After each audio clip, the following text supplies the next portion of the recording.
जो उसे पसंद था, एक ऐसा रूप जिसकी उसने महत्वाकांक्षा की थी, एक ऐसी जिंदगी जो वो जीना चाहती थी। अशहदु अल्ला इलाहा इल्लल्लाह।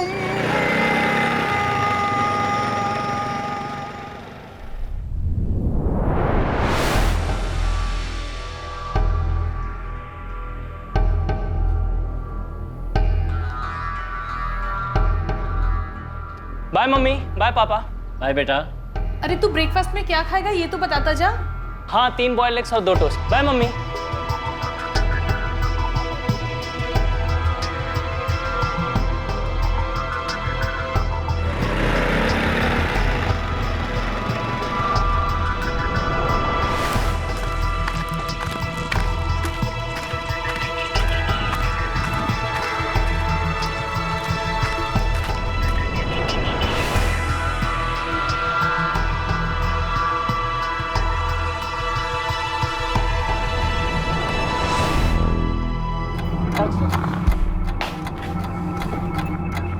मेम साहब, अंडे छील दो। नहीं, अभी नहीं रंजना, ऋतिक को आ जाने दो, उसके बाद।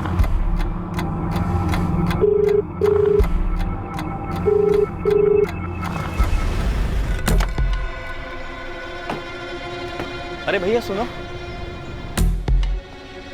मेरा बेटा ऋतिक रोज सुबह यहाँ जॉगिंग के लिए आता। आज भी घर से निकला था लेकिन वापस नहीं पहुंचा। जरा देखिए अंदर तो नहीं। सुबह अभी तो दोपहर के 2:30 बजे और पार्क बंद होने का समय सुबह 11 बजे का ही, तो अंदर कैसे होगा? ये मेरे भाई ऋतिक की फोटो है। आपने से बाहर निकलते हुए देखा? अब यहाँ इतने लोग आते जाते हैं, कितनों की शक्ल याद है? अरे लेकिन एक बार देख तो लीजिए, या फिर हमें देखने दीजिए। देखिए पार्क 4 बजे खुलता है, आप लोग तब आकर देखिए। आंटी हमने पूरा कॉलेज चेक कर लिया पर ऋतिक यहाँ कहीं भी नहीं है, और वैसे भी जॉगिंग वाले कपड़ों में तो कॉलेज नहीं आएगा। धीरज बेटा, ऋतिक ने तुम्हें या अजय को कुछ बताया था कि वो जॉगिंग के बाद कहीं और जाने वाला है या उसका कोई प्लान है? नहीं आंटी, ऐसा तो कुछ नहीं बोला था ऋतिक ने, और मैं खुद उसको कब से फोन ट्राई कर रहा हूँ। रिंग हो रहा है पर वो उठा नहीं रहा। सुबह से मैं भी उसका फोन ट्राई कर रही हूँ, वो मेरा फोन भी नहीं उठा रहा। और सुनील और उसके पापा वो तो विमला देवी पार्क में भी देखा है, वो वहाँ भी नहीं है। धीरज यार, कैंटीन, लाइब्रेरी सब जगह चेक किया, पूरा कॉलेज छान मारा, लेकिन ऋतिक कहीं नहीं मिला। मिलेगा भी नहीं, क्योंकि वो कॉलेज के लिए नहीं जॉगिंग के लिए निकला था। अब उन कपड़ों में वो कॉलेज तो आएगा ही नहीं, और वैसे उसकी बाइक भी तो घर पर ही है ना। तो गया कहाँ? मेरा बेटा ऋतिक बहुत हेल्थ कॉन्शियस है, रोज सुबह 7 बजे जॉगिंग के लिए जाता है। आज भी गया था लेकिन फिर घर वापस नहीं लौटा। जॉगिंग के बाद जिम वगैरह कहीं क्या होगा? नहीं सर, दरअसल उसने आधा जिम तो अपने रूम में बना रखा है। सारे इक्विपमेंट्स हैं उसके पास। जिम, ट्रेडमिल, वेट ट्रेनिंग वो सुबह नहीं शाम को करता है, कॉलेज से आने के बाद।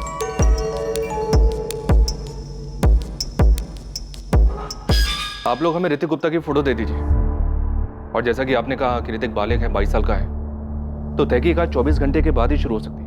हाँ वो बालिग है मिस्टर चौधरी, लेकिन वो सुबह से घर वापस नहीं आया। और सर इससे पहले ऐसा कभी नहीं हुआ। ठीक है, हम उसकी फोटो आसपास के हॉस्पिटल्स में भेज देंगे, पता करेंगे उसका कोई एक्सीडेंट वगैरह तो नहीं हुआ है, क्योंकि उसका फोन अभी तक चालू है। मिस्टर चौधरी, अगर एक्सीडेंट हुआ होता तो किसी ने तो फोन उठाया होता। डॉक्टर गुप्ता, मैं आपकी बात से सहमत हूँ, लेकिन हमें अपनी तहकीकात कहीं ना कहीं से तो शुरू करनी होगी ना। देखिए, ऋतिक का फोन ऑन है, इसलिए हम इस केस को डायरेक्टली मिसिंग केस के साथ नहीं जोड़ सकते। फिरौती का कोई कॉल वगैरह? नहीं, अभी तक तो नहीं।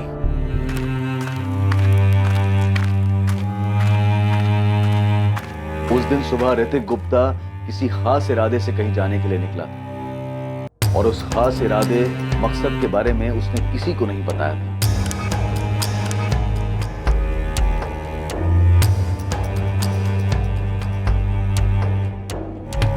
और वहीं दूसरी तरफ 22 साल की तनाज कुरैशी हर रोज की तरह कॉलेज के लिए तैयार होकर घर से निकली थी, लेकिन बीच रास्ते में कहीं वो अपना रूप बदलकर एक नया रूप धारण कर लेती। वो रूप जो उसे पसंद था, एक ऐसा रूप जिसकी उसने महत्वाकांक्षा की थी, एक ऐसी जिंदगी जो वो जीना चाहती थी। गुरुग्राम, नोएडा, गाजियाबाद के हॉस्पिटल्स में भी पता करो, हो सकता है ऋतिक उस तरफ गया हो।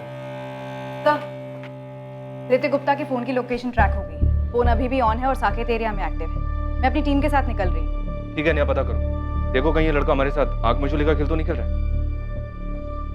अजय, धीरज, तुम तीनों बेस्ट फ्रेंड्स हो। तुम दोनों का बेस्ट फ्रेंड ऋतिक सुबह सुबह कहीं जाने का प्लान बनाता है और तुम दोनों को कोई आइडिया ही नहीं। सर उसने ऐसा कोई प्रोग्राम बनाया ही नहीं होगा। और सर अगर बनाया भी होगा तो उसने हमें नहीं बताया। वैसे भी सर ऋतिक बिल्कुल भी वैसा नहीं है कि वो कुछ इस तरीके की हरकत करे और अपने पेरेंट्स को बिना बताए कहीं छुप कर बैठ जाए। इंस्पेक्टर साहब, मेरे बेटे का कुछ पता चला? डॉक्टर गुप्ता, हमारे 3 कांस्टेबल्स ने विमला देवी पार्क के सिक्योरिटी गार्ड्स के साथ बात की। ये कंफर्म हो गया है कि आपका बेटा ऋतिक रोज सुबह वहां जॉगिंग के लिए जाता था। डॉक्टर गुप्ता, विमला देवी पार्क में 2 सिक्योरिटी गार्ड हैं। एक जिसकी ड्यूटी सुबह 8 बजे से लेकर रात के 8 बजे तक होती है, जिसके साथ आपकी बातें हैं, और दूसरा जिसकी ड्यूटी रात के 8 बजे से लेकर सुबह के 8 बजे तक होती है। वो पहचानता है आपके बेटे को और उसका कहना है कि 22 अगस्त को आपका बेटा ऋतिक वहां जॉगिंग के लिए आया ही नहीं था। हाँ साहब, ये लड़का रोज सुबह यहाँ आता है। कल भी आया था? नहीं साहब, कल नहीं आया था। कल शाम मुझे अशरफ ने बताया कि इसके भाई और पापा इसे यहाँ ढूंढने आए। ऋतिक का किसी के साथ कोई लड़ाई झगड़ा हुआ हो, किसी ने उसके साथ जोर जबरदस्ती की, ऐसी भी कोई रिपोर्ट फाइल नहीं। और सर पूरा एक दिन निकल गया और ऋतिक अभी तक घर वापस। सर उसका फोन अभी तक ऑन है। हमने काफी देर तक ट्राई की लेकिन वो फोन नहीं उठा रहा। ऋतिक की कोई लड़की दोस्त या कोई गर्लफ्रेंड? सर होती तो हमें 100% पता होता। वो कुछ छुपाता नहीं हमसे। हाँ सर, मैक्सिमम टाइम हम लोग साथ में ही रहते हैं। कॉलेज में भी और इवन कॉलेज के बाद भी हम लोग साथ में ही घूमते हैं। सर कहीं ऋतिक किडनैप तो नहीं हुआ है? शायद ऋतिक किडनैप हुआ हो। आपको किसी पर शक है जो ऐसा कर सकता है? आप एक डॉक्टर हैं, जाहिर सी बात है अच्छी खासी इनकम होगी आपकी। शायद इस पर किसी की नजर है। और सर मुझे ऐसा कोई याद नहीं आ रहा जो ऐसा कुछ कर सकता है।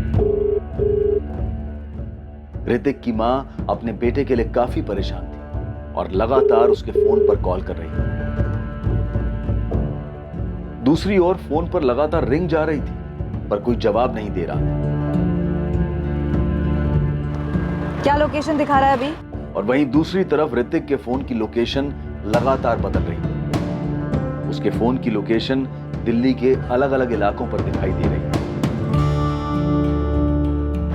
क्या लोकेशन फिर चेंज हुई है क्या? कभी उसके फोन की लोकेशन चांदनी चौक दिखाई देती तो कभी इंडिया गेट। पुलिस की टीम हर गतिविधि पर लगातार नजर बनाए हुए थी पर उसे पकड़ नहीं पा रही।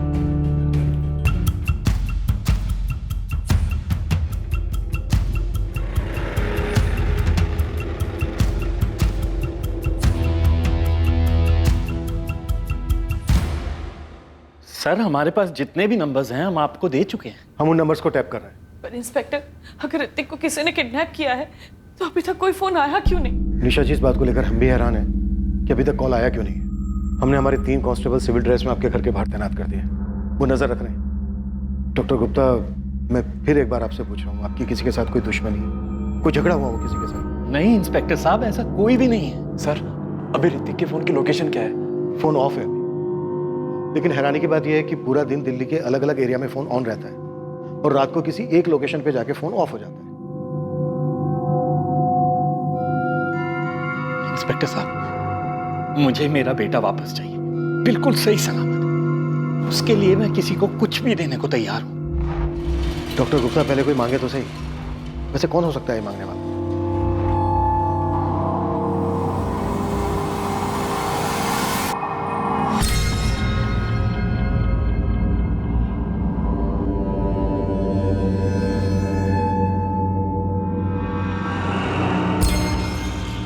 नहीं साहब, मुझे नहीं पता ऋतिक बाबा को कौन उठा सकता है। घर में कभी कोई झगड़ा हुआ था? कभी कुछ सुना था किसी लड़की को लेकर?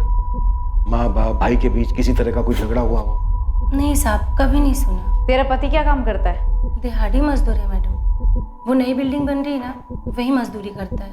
ये लिख, उसका नंबर लिख और जिस बिल्डिंग में वो काम करता है उसका एड्रेस लिख। साहब आप मुझ पर शक कर रहे हैं? देखो, सीधा सीधा बता दोगी तो शक नहीं करेंगे। बताओ कहाँ है जल्दी? साहब मुझे नहीं पता, मैंने ऋतिक बाबा के साथ कुछ नहीं किया है। तूने नहीं किया तो किसने किया? ऋतिक गायब है 3 दिन से। या तो तूने किया या करवाया है। मुझे नहीं मालूम मैडम, मैं यहाँ काम करती हूँ, अपने काम से मतलब रखती हूँ और इस कॉलोनी में और 4 घर में काम करती हूँ कई साल से। गुप्ता साहब के यहाँ तो मैं 1 साल से काम कर रही हूँ, चाहे तो आप उनसे पूछ सकते हैं। 1 साल? तुझसे पहले वहां कौन काम करता था? निशा, क्या कोई ऐसी वजह थी कि ऋतिक इस घर को हम लोगों को छोड़कर चला जाए? क्यों जाएगा वो? और अगर ऐसी कोई बात होती तो वो हमें बताता ना। पापा, मैंने ऋतिक का अकाउंट चेक किया है। उसने अकाउंट से अभी तक एक बार भी पैसे नहीं निकाले। जॉगिंग पे जाते हुए वो अपना वॉलेट कभी साथ में लेके नहीं जाता। वॉलेट भी घर पे है तो चला कहाँ गया ये लड़का? Uncle, aunty. अजय, धीरज, कुछ पता चला ऋतिक का? हाँ? नहीं आंटी, हमने कॉलेज के सारे फ्रेंड से पूछा पर किसी को कुछ पता ही नहीं है। धीरज, अजय, बेटा एक बात सच सच बताना, क्या ऋतिक की कोई गर्लफ्रेंड है? अंकल अगर होती तो हम लोग आपको जरूर बताते। हाँ, और अगर ऐसा कुछ होता तो वो आपको खुद ही बता देता। कॉलेज में किसी के साथ कोई झगड़ा हुआ था उसका? भैया ऐसा तो उसका कोई झगड़ा नहीं हुआ।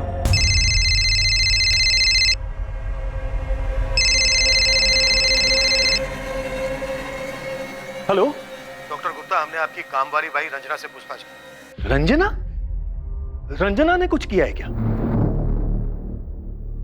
अभी कुछ कह नहीं सकते हैं। अच्छा, क्या आप हमें बता सकते हैं कि रंजना और उसके पति के पास ऐसा करने का कोई कारण हो सकता है?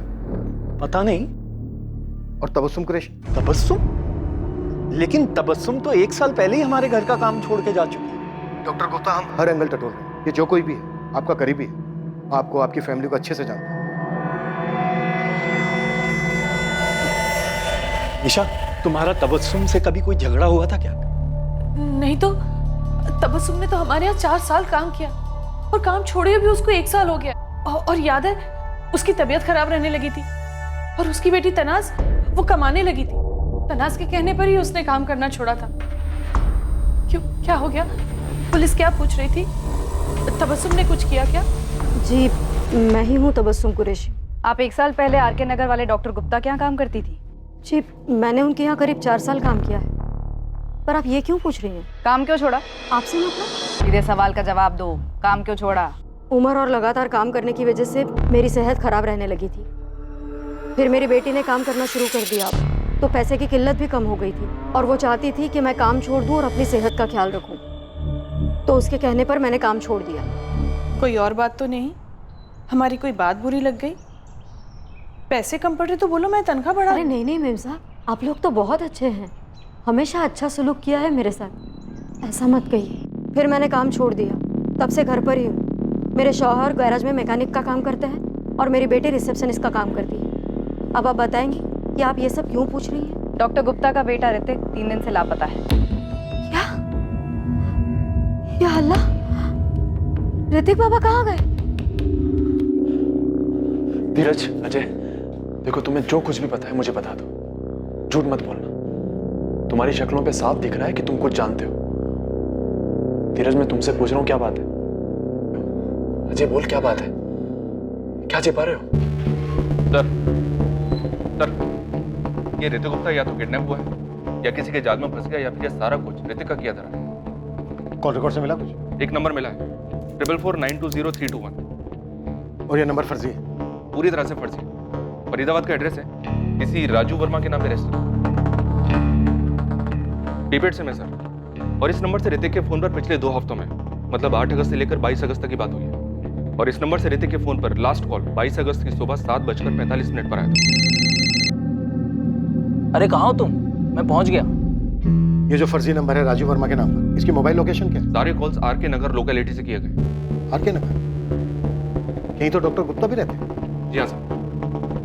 कहीं ये घर का मामला तो नहीं है? आई मीन घर के अंदर का?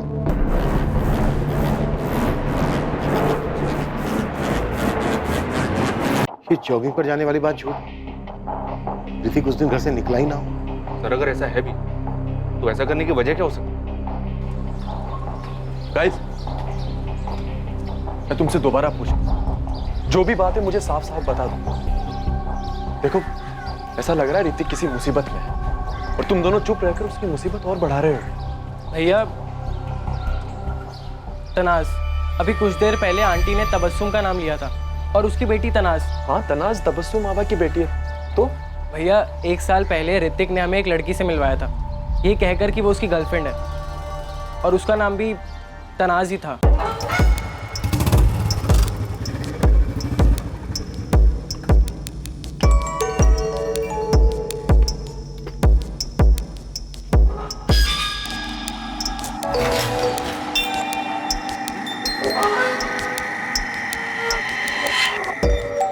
चिल गाइस, इतना आंखें फाड़ फाड़ के क्या देख रहे हो तुम दोनों? हाँ, meet my girlfriend Tanaz.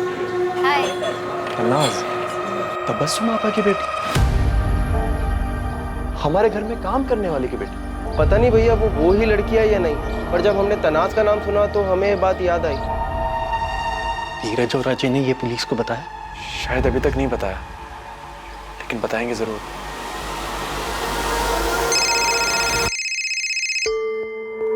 Hello, Tanaz Qureshi. Yes speaking, how may I help you? पहले सिर्फ इतना बता कि तेरा ऋतिक गुप्ता के साथ चक्कर है या नहीं। क्यों, आप उनकी बीवी बोल रही हैं? आरके पुलिस स्टेशन से एसआई नेहा बोल रही हूँ। तो पहले इंट्रोडक्शन देने में क्या प्रॉब्लम थी? ज्यादा स्मार्ट मत बन। तुझे मालूम है ऋतिक गुप्ता गायब है 4 दिन से? नहीं तो कैसे गायब हो गया? कहाँ चला गया? सुन, तूने सुनील भैया की शक्ल देखी थी जब हमने तनाज का नाम लिया था? हाँ यार, मुझे तो लगता है कि उन्हें पहले से ही पता था, और वो तनाज यही वाली तनाज है। पर यार मुझे एक बात समझ नहीं आई कि ऋतिक ने कभी बताया नहीं कि उसकी गर्लफ्रेंड काम वाली की बेटी है।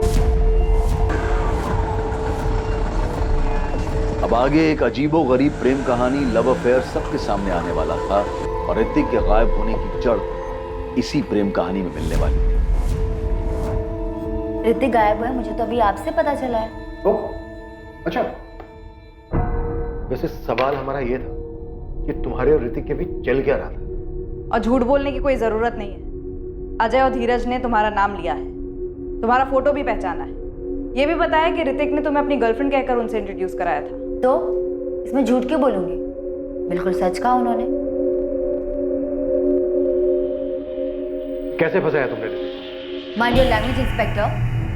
जस्ट बिकॉज मैं एक काम वाली की बेटी हूँ, लोअर क्लास से, उसका ये मतलब नहीं आप मेरे लिए फास्ट टाइप वर्ड्स यूज करेंगे। और अगर आप ही के लैंग्वेज में जवाब दूं तो मैंने उसे नहीं फंसाया था। तुम्हारा ऋतिक के साथ अफेयर कैसे शुरू हुआ? तुम उसकी गर्लफ्रेंड कैसे बनी? ये लंबे सही है? मैंने कोई जालवाल नहीं बिछाया था। अम्मी की तबीयत खराब थी तो मुझे उनके घर ले गई थी काम के लिए। ये 2 साल पहले की बात है। नमस्ते मैम साहब। मैम साहब, वो मेरी तबीयत ज़रा ख़राब है तो 2-3 दिन तक नहीं आ पाऊँगी। क्या हुआ तबस्सुम? डॉक्टर को दिखाया तुमने? बस जा ही रही हूँ। ये मेरी बेटी है तनाज, 2-3 दिन तक यही काम संभाल लेगी मैम साहब। वो सब ठीक है, तुम जाओ पहले साहब के क्लिनिक से दवाई ले लो। बस अभी जा ही रही हूँ दवाई लेने। ठीक है, अपना ध्यान रखो। आओ बेटा तनाज।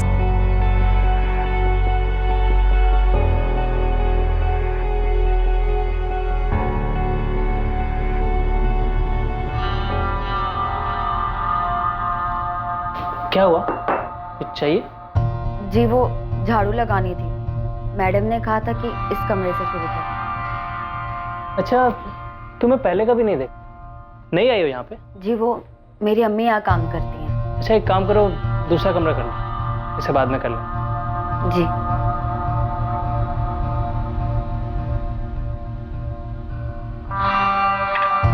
सुनो, तुम्हारा नाम क्या है? तनाज। अच्छा तनाज, एक काम करो, 2 टोस्ट पी लिया। जी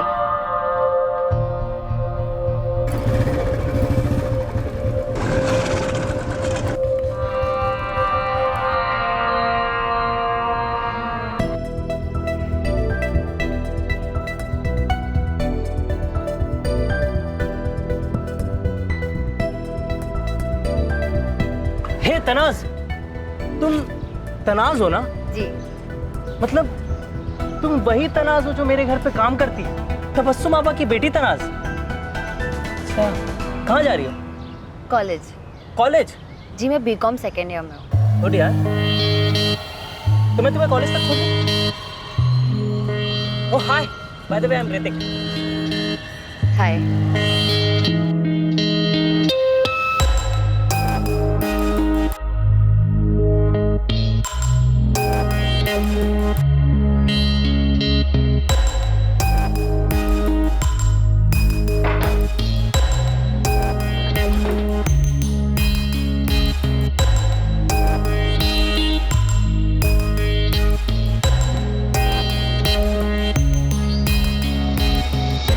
लव स्टोरी और अफेयर जो भी था वो दोनों तरफा था। मैंने नहीं, उसने सामने से अपना हाथ बढ़ाया था, मैंने हाथ पकड़ लिया। ये तेरे दोनों रूप धूप छांव, ये क्या है? ये स्टेटस मेंटेन कैसे करती हो? चोरी डकैती नहीं करती। मुझे पता है मैं खूबसूरत हूँ। मेरे कॉलेज में काफ़ी लड़के मुझे पसंद करते हैं, उनमें से कई पैसे वाले भी हैं। वही सारी चीज़ें मुझे गिफ्ट करते हैं और मुझे ऐसे ही रहना पसंद है। तो ये ऋतिक भी तेरे लिए गिफ्ट देने वाला बकरा रहा होगा, है ना? देखिए, आप प्लीज़ समीर से बात कीजिए। ऋतिक मुझसे प्यार करता था, मैंने ऋतिक को कभी बकरा नहीं माना था। हम एक रिलेशनशिप में थे, काफ़ी बार फिजिकल भी हुए, बहुत अच्छा टाइम स्पेंड किया हमने साथ में, लेकिन मैंने अपना रोना उसके सामने कभी नहीं रोया। 6 महीने पहले हमें ये समझ आ गया कि हमारे रिलेशनशिप का कोई फ्यूचर नहीं है। वो एक अमीर घर का लड़का और मैं एक गरीब घर की लड़की। इसकी अपनी खुद की जिम्मेदारियाँ है। अम्मी अब्बू का सहारा बना उनकी ज़िंदगी बनानी है, और मेरा ऋतिक के गायब होने से कोई वास्ता नहीं है। 6 महीने पहले हम अलग हो चुके, कोई कॉन्टैक्ट नहीं। क्या मैं जा सकती हूँ? हाँ, जा सकती हो, लेकिन सिर्फ यहाँ से, शहर छोड़कर नहीं। ऐसा तो मेरा खुद का कोई इरादा नहीं है, पर मैं दुआ करूंगी कि ऋतिक आप लोगों को जल्दी मिल जाए। लड़की बहुत तेज है, काफी स्मार्ट है सर, बहुत पहुंची हुई चीज लगती है। लेकिन इसने कुछ छुपाया नहीं, एक बार भी नहीं कहा कि ऐसा कुछ नहीं था, लव अफेयर है, जो भी कुछ था साफ साफ बता दिया सब। छुपाने का कोई फायदा नहीं था ना सर, उसे पता चल चुका था कि अजय और धीरज हमें सब कुछ बता चुके हैं। क्या लगता है तुम्हें, ये ऋतिक को गायब कर सकती है? सर, सोबन नगर पुलिस मेहरौली को अभी 1 घंटे पहले जंगल के पास ये लाश मिली है।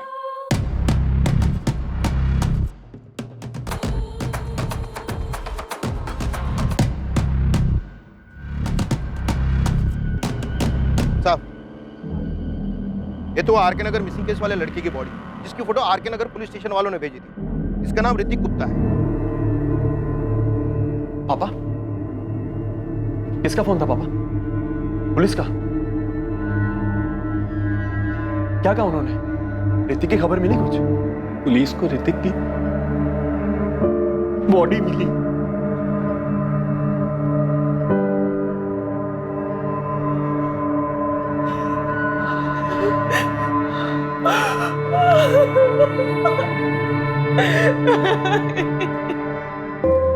जैसे प्लान हुआ था सब वैसे ही हुआ है।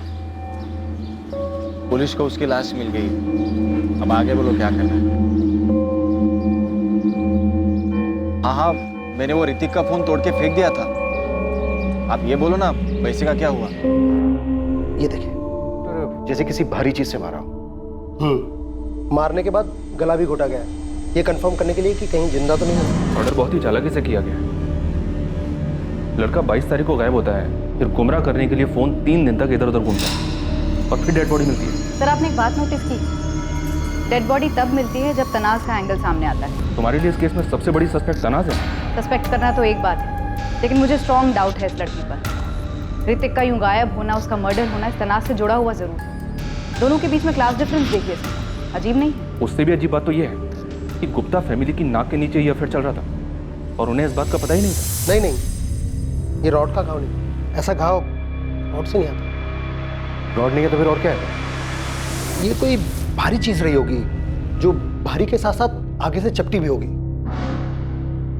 दरअसल उसने आधा जिम तो अपने रूम में बना रखा है, सारे इक्विपमेंट्स हैं उसके पास। ये डंबल हो सकता है? मुमकिन।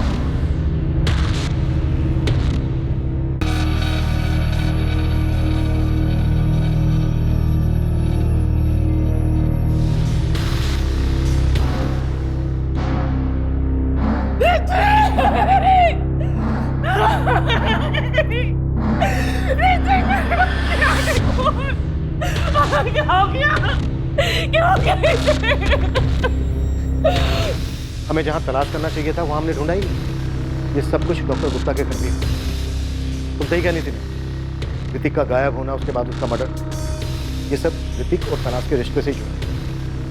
तनाज ने हमें पूरा सच नहीं बताया। नेहा, तुम तनाज से बात करो, हम डॉक्टर गुप्ता के घर जाते।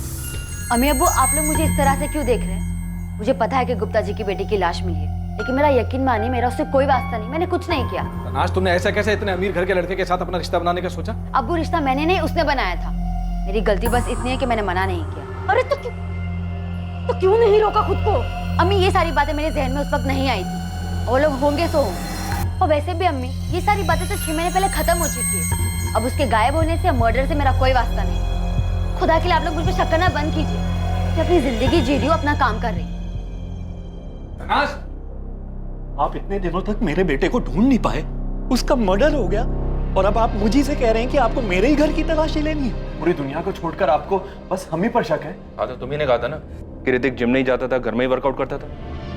हाँ तो इसका मतलब ये हुआ कि आप हम ही पे शक करेंगे, हम पे, ऋतिक की अपनी फैमिली पे। पर आप लोगों को घर चेक करवाने में ऑब्जेक्शन क्या है? देखिए, हमें सिर्फ घर चेक करना है, वो भी आपके सामने। आपकी मौजूदगी से हमें कोई प्रॉब्लम नहीं है।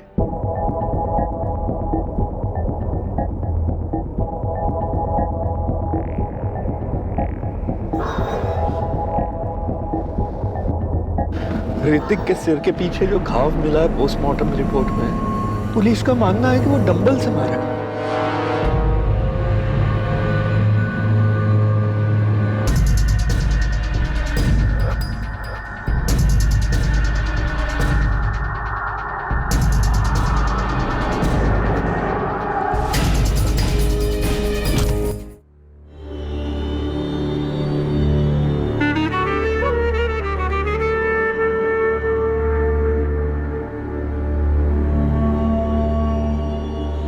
तूने ऐसा क्यों किया बेटा? क्यों किया तूने ऐसा?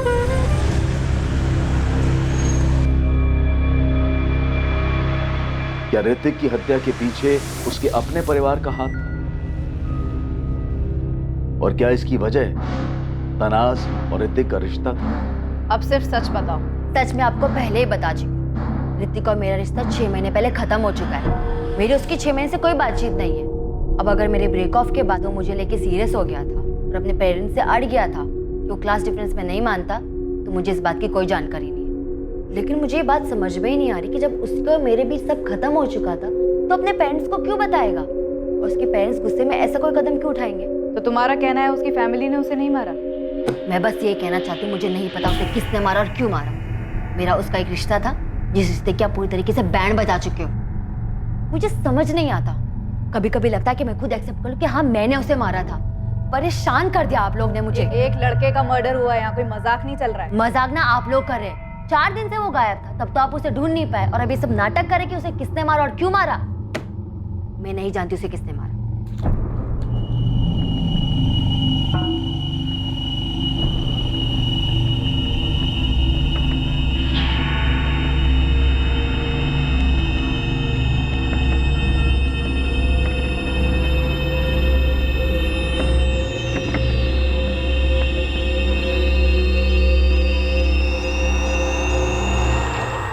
कुछ मिला? कैसे मिलता? सब कुछ आप लोगों ने साफ जो कर दिया। मेरे भाई का मर्डर हुआ है। मर्डर करने वालों को पकड़ने की बजाय आप लोग हम ही पर इल्जाम लगा रहे हैं। डॉक्टर गुप्ता, तनाज और ऋतिक के अफेयर के बारे में आपको कब पता चला? अभी जब धीरज और अजय ने हमें बताया। लेकिन आप लोग जो ये कहानी बना रहे हो ना कि हमें उनके अफेयर के बारे में पहले से पता था और नाराज होकर हमने उसे मार दिया, ये एकदम बकवास है, क्योंकि ऐसा कुछ भी नहीं हुआ।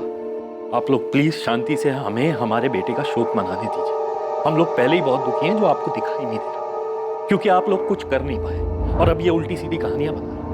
अरे हम तो पहले ही शोक में आ गए थे ये जान के कि हमारे बेटे का हमारी काम वाली की बेटी के साथ अफेयर था, जो हमें पता तक नहीं था।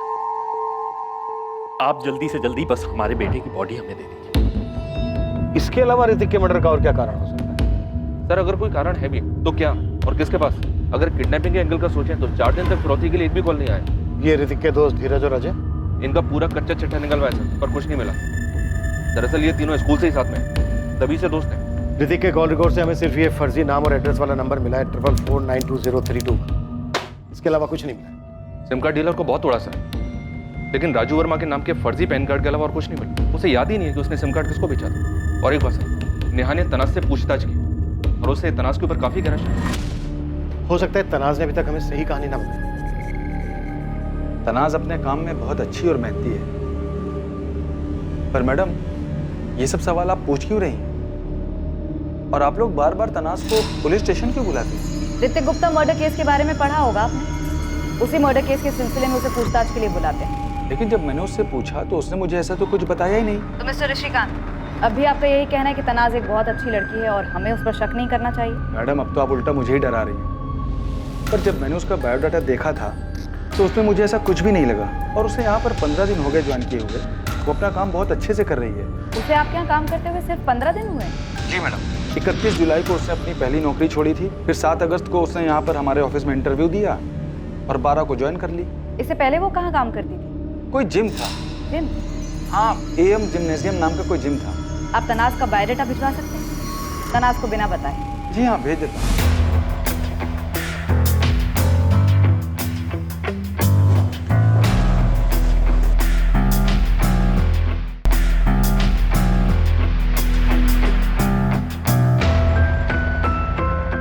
हाँ जी, गिरधरलाल चौहान ही बोल रहा हूँ। ये नीलम कॉम्प्लेक्स में शॉप नंबर 24 जो है, इसके आप ओनर हैं या ब्रोकर? हो जी, वो मेरी दुकान है, मालिक हूँ उसका। आपको दुकान किराए पर चाहिए क्या? असलम मोइनुद्दीन चला रहा था इस जिम को।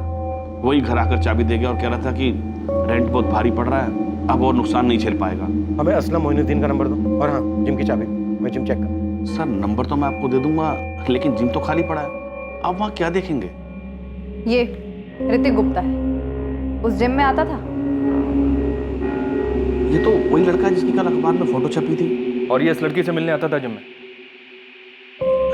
ये तो जिम की रिसेप्शनिस्ट है सर, मगर मैं इस लड़के को नहीं जानता सर। मैं तो वहाँ सिर्फ किराया लेने जाता था। बाकी ये लड़का अगर जिम में आता भी है तो मुझे इसके बारे में कोई जानकारी नहीं है। जी मैं असलम ही बोल रहा हूँ। AM जिम मेरा ही था, मैं ही चलाता था। असलम, RK नगर पुलिस स्टेशन आ जाओ, कुछ बात करनी है। जी जान सकता हूँ किस सिलसिले में? अरे घबराओ मत, आ जाओ, बात करनी है। ओके?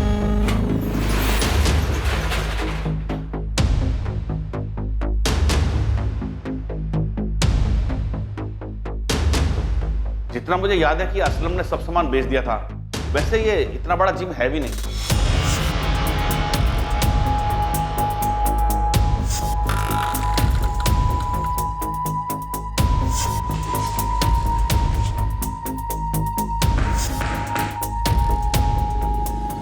सर, मैडम, आप ये तो बताओ कि आप ढूंढ क्या रहे हो? जिम की रिसेप्शनिस्ट तनाज कुरैशी का अफेयर था ऋतिक गुप्ता के साथ। ऋतिक गुप्ता वो लड़का जिसका मर्डर हुआ। आपको क्या लग रहा है, इस शॉप में कुछ हुआ है? जी हाँ, ऋतिक का मर्डर डंबल से किया गया। डंबल, वो वेट जिससे लड़के जिम में कसरत करते हैं। सर, मैं तो आज भी अपना जिम शुरू करना चाहता हूँ, इसलिए कोई सस्ती जगह देख रहा हूँ। पर सस्ती जगह की प्रॉब्लम ये है सर कि वहाँ कोई बड़े क्लाइंट नहीं आते। शॉप का किराया निकालना मुश्किल हो रहा था सर। अब हालत ये है कि सोच रहा हूँ कुछ दिन वापस से ट्रेनर की जॉब कर लूँ। तनाज कुरैशी को जानते हो? जी हाँ सर। क्या हुआ उसे? उसे कुछ नहीं हुआ, बल्कि उसने 22 अगस्त को ऋतिक गुप्ता का मर्डर किया तुम्हारे जिम में। क्या बात कर रहे हैं सर? ऐसे कैसे हो सकता है? वो तो मेरे यहाँ से 31 जुलाई को नौकरी छोड़ के चली गई थी। उस मंथ की सैलरी भी नहीं दे पाया था मैं उसे। आजकल शायद किसी ट्रैवल एजेंसी में जॉब कर रही है। उसके बाद वो कभी वापस जिम में आई ही नहीं।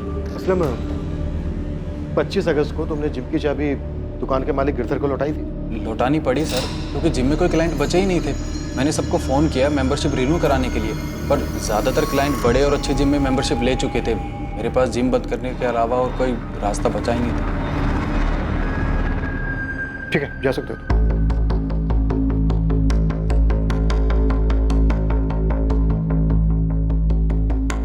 सर, जिम पूरा खाली कर दिया और यहाँ ऐसा कुछ मिला भी नहीं जिससे अंदेशा हो कि यहाँ कोई मर्डर हुआ है। पर डेफिनेटली यहाँ कुछ हुआ है। सही कह रहे हो तुम, कुछ तो जरूर हुआ है वहाँ पर। ये तनाज अब भी सच नहीं बोल रही है। तनाज और ऋतिक का ब्रेकअप दोनों की मर्जी से नहीं हुआ और आई एम श्योर ये जिम वाला असलम भी कुछ छुपा रहा है। पुलिस असलम पर भी नजर रखे हुए थी ताकि उसके और तनाज के बीच कोई कड़ी मिल सके जिसकी वजह से वो ऋतिक की हत्या करने में शामिल था। पुलिस का मानना था कि ऋतिक की हत्या की वजह तनाज कुरैशी ही थी, लेकिन इस बात को साबित करने के लिए उनके पास कोई ठोस सबूत या संदिग्ध नहीं थे। क्या सच में ऋतिक की मौत के पीछे तनाज का ही हाथ था या फिर इस सब का जिम्मेदार उसका अपना परिवार था? पुलिस को अभी तक कोई बड़ी लीड नहीं मिली थी और सबसे बड़ा सवाल यह था कि ऋतिक का फोन किसके पास था जो उसे पूरे शहर में लेकर घूम रहा था, और वो फोन नंबर किसका था जिससे उसको आखिरी कॉल आया था। आखिर पुलिस को वो ब्रेक मिल ही गया।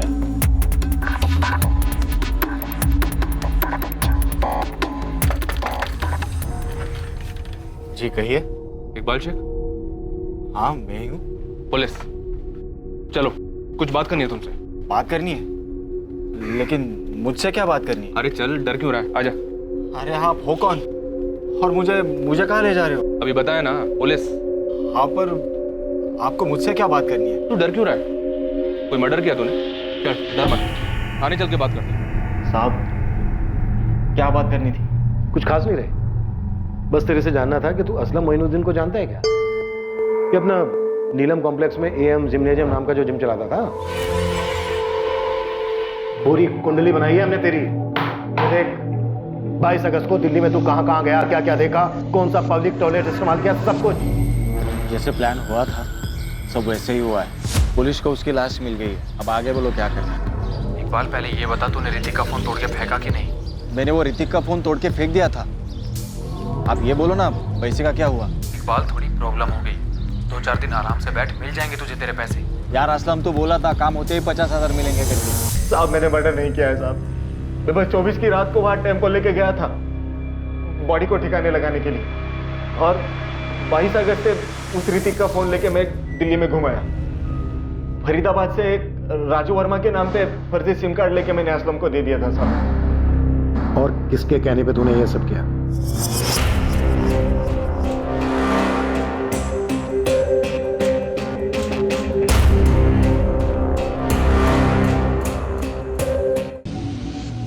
बहुत ही बारीकी से जांच करने के बाद पुलिस की इन्वेस्टिगेटिंग टीम इकबाल शेख तक पहुंच गई।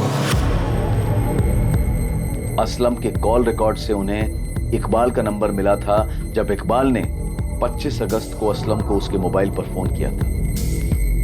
सिर्फ 25 अगस्त ही नहीं, उसके बाद भी इकबाल और असलम में पैसों को लेकर बात होती रही।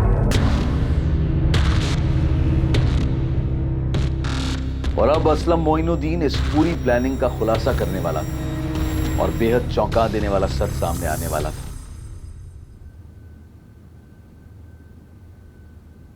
देख, इसने तो सब कुछ प्यार से बता दिया है, अब तू सोच ले, मार खाने के बाद बताना है तुझे या फिर ऐसे ही बताएगा?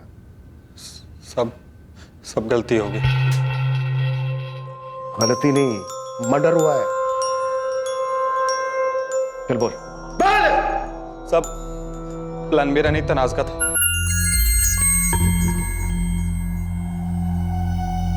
मैं तुझे पहले दिन देखते ही समझ गई थी कि तू बहुत पहुंची हुई चीज है।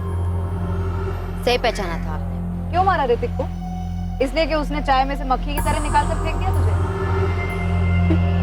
मेरी जूती भी ना फेंक सके कोई। मैंने उसे छोड़ा था, उसने मुझे नहीं। उसकी तो हालत खराब हो गई थी जब मैंने कहा था कि ब्रेकअप कर देते। मेरा असलम साथ में काम करते थे, मुझे असलम पसंद आ गया। तो फिर मारा क्यों ऋतिक को? इकबाल ने सब बता दिया हमें, कैसे इसने सिम कार्ड लाकर दिया था तुम लोगों को। नए नंबर से फंसाया था ना? क्यों? कैसे हो आप? कौन? क्या ऋतिक, तनाज इतनी भी आसानी से भूलने वाली चीज नहीं है। हे तनाज, कैसी है तू? एकदम मस्त मजे में। तूने नंबर चेंज किया क्या? तेरा नाम नहीं है फोन में? हाँ, ये सब छोड़ना, ये बता हम कब मिल रहे?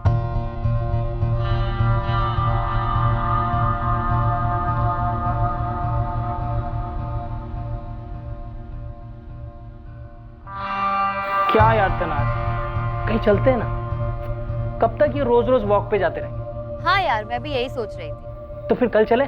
तो कल मॉर्निंग वॉक पे आ, फिर मिलते हैं। वैसे जिम चले जाएंगे, मेरे काम का लास्ट दिन है, और वैसे भी जिम भी खाली होगा, कोई नहीं होगा वहाँ, तो इसी बहाने हमारे भी काम में आ जाएगा। पक्का ना? पक्का। काम हो गया, कल आ रहा है। अरे खाओ तुम, मैं पहुंच गया। क्या बात है, इतनी बेचैनी?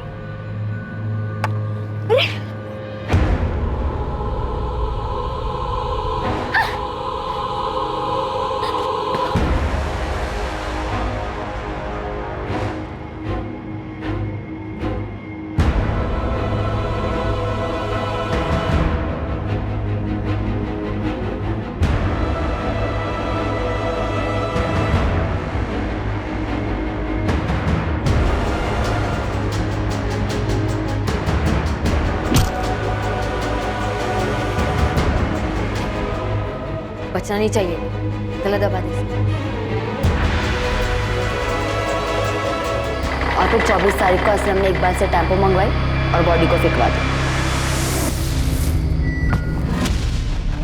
तो फिर बात घूम फिर के वहीं आ गई। ऋतिक ने तुम्हें छोड़ दिया था, तुम्हें गुस्सा आया, इसलिए तुमने उसे फंसाया, बुलाया और मार दिया। बोलना, मुझसे पूछ रहे, बोल। वो मुझे लात मारे, इतनी उसकी औकात नहीं थी। मैं आप लोग से पहले भी कह चुकी, मैंने उसे छोड़ा था, उसने मुझे नहीं। अरे एक बार छोड़ दिया था तो दोबारा क्यों फंसाया? मारा क्यों उसे? अमीर मुर्गों को फंसाने की आदत है ना तेरी।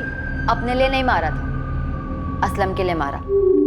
मैं प्यार करने लगी थी इससे। मैंने एक ट्रैवल एजेंसी में इंटरव्यू दिया है, 25,000 सैलरी बोली है, अब देखते हैं कितना देते हैं। तेरा तो फिर भी कुछ हो जाएगा, मेरा पता नहीं। क्या क्या ख्वाब देखे थे सब अधूरे रह जाएंगे। देख तू टेंशन मत ले, तेरा बेजूम फिर से शुरू हो जाएगा। अरे पैसे चाहिए यार, कब तक ऐसे ट्रेनर की जॉब करके पैसे जोड़ पाऊंगा? एक मोटा तगड़ा अमाउंट चाहिए, 15-20 लाख रुपए। तो लाते हैं 15-20 लाख। 15-20 लाख कहाँ से लाएंगे? ये सीधी तरकीब से एक झटके में तो आने से रहे। किसको किडनैप कर ले। किडनैप किसको करेंगे? देख मेरे पास एक बकरा है, मेरे पीछे लट्टू था। कुछ महीने पहले मैंने ब्रेकअप कर दिया, बहुत हल्ला मचाया था उसने। कौन वो ऋतिक गुप्ता? हाँ भाई, बाप डॉक्टर है, बड़ा सा क्लिनिक है, बहुत पैसा है उनके पास। 15-20 लाख तो हाथ की मैल है उनकी। पर किडनैप करेंगे कैसे? बच्चा थोड़ी है वो। उसकी टेंशन मत ले, मैं उसे जब जहाँ बुलाऊंगी अपने आप आ जाऊंगी। चल मान ले वो आ गया, फिर क्या करेंगे? किडनैप करके पैसे मांगेंगे, उसके बाद जैसे ही उसे छोड़ेंगे सीधा पुलिस के पास जाएगा वो जानता है तुझे। छोड़ेंगे क्यों, मार देंगे। तो तुम लोगों ने बस ऐसे ही बैठे बैठे प्लान बना लिया उसे फंसा के मारने का? मारते नहीं तो क्या करते, वो पहचानता था मुझे। फिरौती भी मांगी थी तुम लोगों ने? नहीं, वहीं प्लान गड़बड़ा गया। पैसे मांगते उससे पहले ही आप लोग तनाज तक पहुंच गए थे। असलम। क्या पूछा पुलिस ने? उनके कुछ पूछने से पहले ही मैंने अफेयर और ब्रेकअप वाली बात बता दी। यार तनाज, ये पुलिस पहले ही तुम तक पहुंच गई। असलम, अब हम फिरौती नहीं मांग सकते, उन्हें मुझ पर पहले से ही शक था। ये तो बेमतलब लेने के देने पड़ गए ना। ये सब ना उस ऋतिक के बेवकूफ दोस्त अजय और धीरज की वजह से हुआ। गलत टाइम पर पहुंच गए और मेरा नाम सुनते ही सब बक गए, वरना ऋतिक की फैमिली को हमारे बारे में कुछ पता कहा था। तो तुम लोगों ने पैसों के लिए यूं ही बैठे बैठे ख्याली पुलाव पकाया, ऋतिक को फंसाया, बुलाया और मार दिया। तनाज के माँ बाप को सच जानकर गहरा सदमा लगा था कि जिस बेटी को पैरों पर खड़ा करने के लिए उन्होंने सारी जिंदगी मेहनत की थी वो क्रिमिनल बन चुकी थी। उसी घर के बेटे का खून करके जहां उसकी मां ने 4 साल मेहनत करके उसके लिए अच्छी जिंदगी कमानी चाहिए। ऋतिक की फैमिली ये मान ही नहीं पा रही थी कि उनकी पीठ पीछे ऋतिक और तनाज का अफेयर चल रहा था। यहां तक कि दूसरी बार भी उनकी जानकारी के बिना ये अफेयर फिर से शुरू हुआ, जिसके माध्यम से तनाज ने ऋतिक को अपने जाल में फंसाया और अंत में वही उसकी दर्दनाक मौत का कारण बना। असलम मोइनुद्दीन, इकबाल शेख और तनाज कुरैशी को ऋतिक गुप्ता की हत्या करने के जुर्म में बुक किया गया है। ये बात सिर्फ चौंकाने वाली नहीं थी, बल्कि अविश्वसनीय थी कि तनाज कुरैशी को अपने किए पर जरा भी अफसोस नहीं था। यहां तक कि उसे इस भयानक हत्या को अंजाम देने में कुछ भी आपराधिक, कुछ भी गलत नहीं लगा था।